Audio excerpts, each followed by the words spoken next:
പൂജാമുറിയിൽ തീർത്ഥയ്ക്ക് അറിയുന്നതും അറിയാത്തതുമായി ഒരുപാട് ദൈവങ്ങളുണ്ട്. അവൾ കണ്ണുകളടച്ച് എല്ലാ ദൈവങ്ങളോടും മനസ്സുരുകി പ്രാർത്ഥിച്ചു.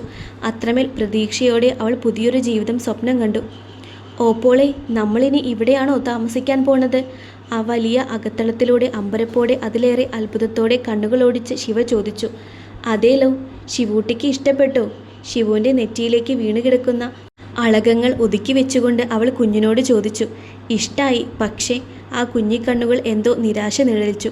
പക്ഷേ തീർത്ത കുഞ്ഞിൻ്റെ താടിത്തുമ്പിൽ പിടിച്ച് മുഖമുയർത്തി. എനിക്കിനി ഓപ്പോളുടെ കൂടെ കിടക്കാൻ പറ്റില്ലല്ലോ. ആ ചേട്ടനെ ഇഷ്ടപ്പെടില്ലല്ലോ. കുറച്ചപ്പുറം മാറി നിന്ന് ആരോടോ ഫോണിൽ സംസാരിക്കുന്ന മാധവനെ നോക്കി ശിവ പറഞ്ഞു. അങ്ങനെയൊന്നുമില്ല. ആ കുഞ്ഞിന് കൃത്യമായൊരു ഉത്തരം നൽകാൻ അവൾക്കായില്ല. കുഞ്ഞിൻ്റെ മുടിയിൽ തഴുകിക്കൊണ്ട് അവൾ മാധവനെ നോക്കി. അവൻ അപ്പോഴും ഫോണിൽ തന്നെയായിരുന്നു. എന്താ ഓപ്പോളും അനിയത്തിയും കൂടിയൊരു അടക്കം പറച്ചിൽ? ട്രേയിൽ 2 ഗ്ലാസ് പായസവുമായി അങ്ങോട്ട് വന്ന പാർവതി പുഞ്ചിരിയോടെ ചോദിച്ചു. ഏയ്, ഒന്നുമില്ല. തീർത്ത ഇരുന്നിടത്തു നിന്നും എഴുന്നേറ്റു. ഇരുന്ന് മുഷിഞ്ഞൂലേ? മോളിലാണ് മാധവൻ്റെ മുറി. മോൾക്ക് വേണ്ടതെല്ലാം അവിടെയുണ്ട്. തൊട്ടടുത്ത് തന്നെ കുഞ്ഞിനുള്ള മുറിയും ഒരുക്കിയിട്ടുണ്ട്. രണ്ടാളും ഇത് കുടിച്ചിട്ട് മുറിയിലേക്ക് പോയിക്കോളൂ.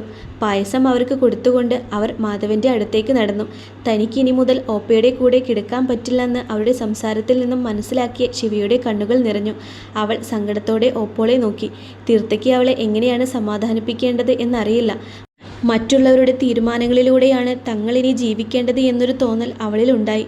പാർവതി കൊണ്ടുവച്ച പായസം ഒന്ന് രുചിച്ചു പോലും നോക്കാതെ തീർത്ത ശിവയെയും കൂട്ടി റൂമിലേക്ക് നടന്നു. മുകളിൽ ഒരുപാട് മുറികളുണ്ട്. അതിൽ ഏതാണ് മാധവൻ്റെ, ഏതാണ് ശിവുവിൻ്റെ എന്നവൾക്ക് മനസ്സിലായില്ല. ശിവുവിൻ്റെ കയ്യിൽ പിടിച്ചുകൊണ്ട് തീർത്ത ഹാളിൽ തന്നെ നിന്നു. ശിവു ആണെങ്കിൽ നേരത്തെ ഉണ്ടായ കാര്യങ്ങളെല്ലാം മറന്ന് ഹാളിലിരിക്കുന്ന വലിയ ആനയുടെ രൂപത്തിൽ അത്ഭുതത്തോടെ നോക്കി നിൽക്കുകയാണ്. എന്താ രണ്ടാളും ഇവിടെ നിൽക്കുന്നത്? ചിന്നുവിൻ്റെ ശബ്ദം കേട്ട് ഇരുവരും തിരിഞ്ഞു നോക്കി. താഴെ നിന്ന് സ്റ്റെപ്പ് കയറി വരികയാണ് അവൾ അവർക്ക് റൂം കാണിച്ചു കൊടുത്തു. തീർത്ത ആദ്യം പോയത് ശിവുവിനു വേണ്ടി ഒരുക്കിയ റൂമിലേക്കാണ്. റൂം തുറന്ന തീർത്തയും ശിവുവും ഒരേപോലെ ഞെട്ടി. കാരണം ശിവുവിന് ഏറ്റവും ഇഷ്ടപ്പെട്ട പിങ്ക് കളറിലായിരുന്നു ആ റൂം മുഴുവൻ സെറ്റ് ചെയ്തിരിക്കുന്നത്. ശിവു സന്തോഷത്തിൽ കണ്ണുമിഴിച്ച് ഓപ്പയെ നോക്കി. ശിവയ്ക്ക് ഇഷ്ടപ്പെട്ട കളർ പിങ്ക് ആണല്ലേ? ഇതെല്ലാം മാധവേട്ടൻ പറഞ്ഞു ചെയ്യിപ്പിച്ചതാണ്.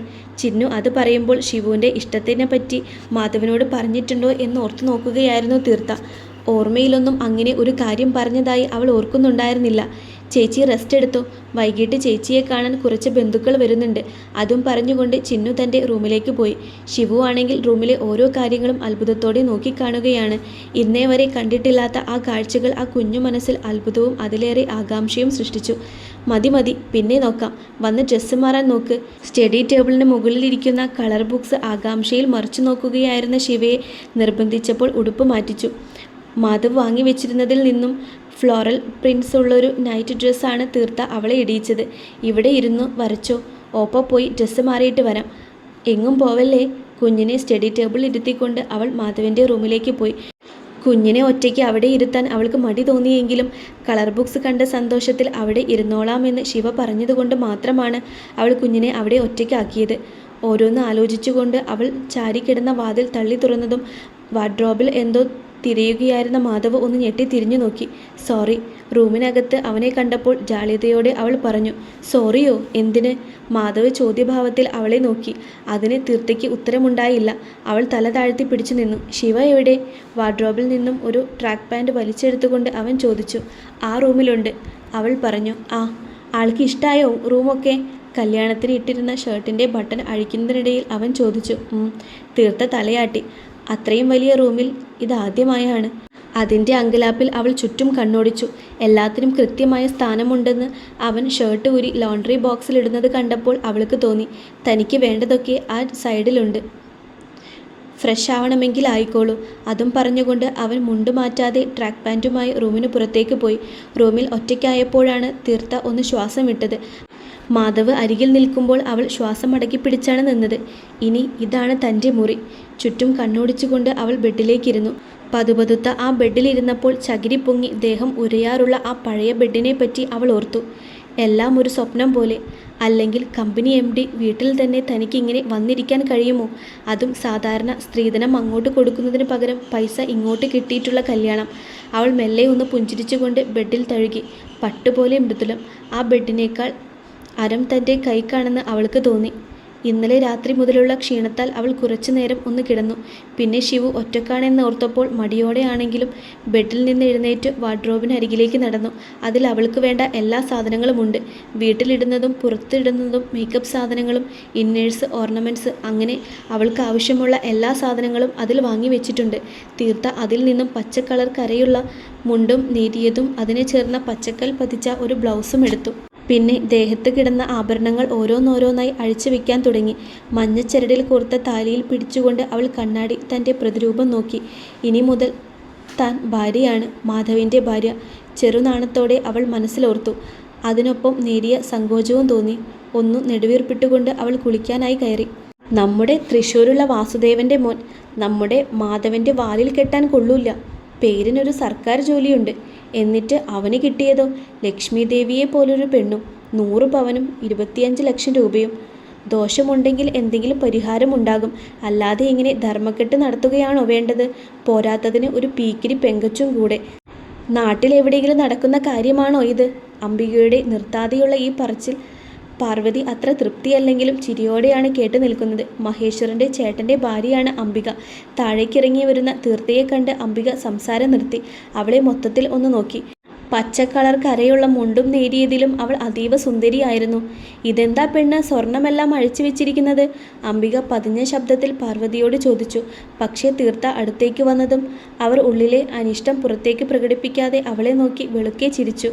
കുഞ്ഞെവിടെ മോളെ? പാർവതി വാത്സല്യത്തോടെ ചോദിക്കുന്നത് കേട്ട് അംബികയുടെ മുഖം മുരണ്ടു. ശിവു ഉറങ്ങി, തീർത്ഥ പറഞ്ഞു. ഹാളിൽ നിറഞ്ഞു നിൽക്കുന്ന അപരിചിതരെ കണ്ട് അവളുടെ കണ്ണുകളിൽ സങ്കോചം നിറഞ്ഞു. ഇതെന്താ മോളെ സ്വർണമൊക്കെ ഊരിവെച്ചത്? അവളുടെ കയ്യിൽ തഴുകിക്കൊണ്ട് അംബിക ചോദിച്ചു. എനിക്കങ്ങനെ സ്വർണമിട്ട് ശീലമില്ല, അതുകൊണ്ടാ, അവൾ പുഞ്ചിരിയോടെ പറഞ്ഞു. ഇനി അതൊക്കെ ശീലിക്കണം. അവിടെ പിന്നെ ഇല്ലാഞ്ഞിട്ടല്ലേ? ഇവിടെ അതല്ലല്ലോ സ്ഥിതി. മോളിങ്ങനെ ഒഴിഞ്ഞ കഴുത്തും കയ്യുമായി നടന്നാൽ അതിൻ്റെ മോശം മാധവിനാണ്.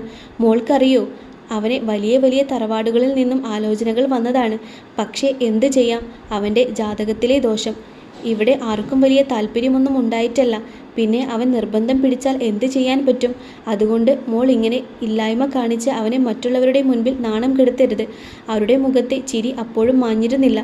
പക്ഷേ തീർത്ഥയുടെ പുഞ്ചിരിക്ക് ഒരു മങ്ങലേറ്റു. അവൾ മെല്ലെ തലയാട്ടി. പിന്നീടാണ് അവൾ പുഞ്ചിരിയോടെ തന്നെ നോക്കുന്ന പല മുഖങ്ങളിലും നേരിയ അതൃപ്തി മറഞ്ഞിരിക്കുന്നത് ശ്രദ്ധിച്ചത്. വിവാഹ ദിവസം തന്നെ അവളുടെ മനസ്സിൽ കൂടുതൽ അസ്വസ്ഥത നിറയാൻ തുടങ്ങി. അത്രയും ആളുകൾക്ക് നടുവിൽ ഒറ്റപ്പെട്ടതുപോലെ അവൾ നിമിഷങ്ങൾ കഴിച്ചുകൂട്ടി. കുറച്ചു കഴിഞ്ഞപ്പോൾ ശിവു ഉറക്കമുണർന്ന് താഴേക്ക് വന്നു. തീർത്ഥയുടെ നേരിയതിൽ തുമ്പിൽ ചുറ്റിപ്പിടിച്ചുകൊണ്ട് നിന്ന അവളെ ചിന്നു നയത്തിൽ കൂട്ടിക്കൊണ്ടുപോയി. ചിന്നുവിനോട് ആദ്യം തോന്നിയ അപരിചിതത്വമെല്ലാം കുറച്ചു കഴിഞ്ഞപ്പോൾ ശിവിൽ നിന്നും മാഞ്ഞു. അവൾ ചിന്നുവിനോട് കൂട്ടുകൂടി നടക്കാൻ തുടങ്ങി. ശിവുവിൻ്റെ സന്തോഷം കണ്ട് തീർത്ഥയ്ക്ക് ആശ്വാസമായി. രാത്രിയായപ്പോഴേക്കും ഒരുവിധം ബന്ധുക്കളെല്ലാം മടങ്ങിപ്പോയി.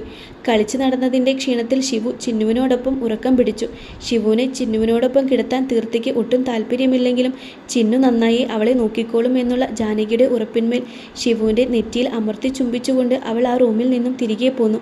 പാർവതി തീർത്ഥയുടെ കയ്യിൽ ചെറു ചൂടുള്ള പാല് കൊടുത്ത് റൂമിലേക്ക് വിട്ടു. പുറമെ സന്തോഷം ഭാവിക്കുന്നുണ്ടെങ്കിലും തീർത്ഥയുടെ മനസ്സ് അസ്വസ്ഥമായിരുന്നു. അംബിക വല്യമ്മയുടെ വാക്കുകൾ അപ്പോഴും അവളുടെ ചെവിയിൽ മുഴങ്ങി കേൾക്കുന്നുണ്ടായിരുന്നു. അവൾ റൂമിലേക്ക് ചെല്ലുമ്പോൾ ഏതോ ബുക്ക് വായിച്ചുകൊണ്ട് മാധവ് ജനലിനോട് ചേർന്ന് കസേരയിൽ ഇരിപ്പുണ്ടായിരുന്നു.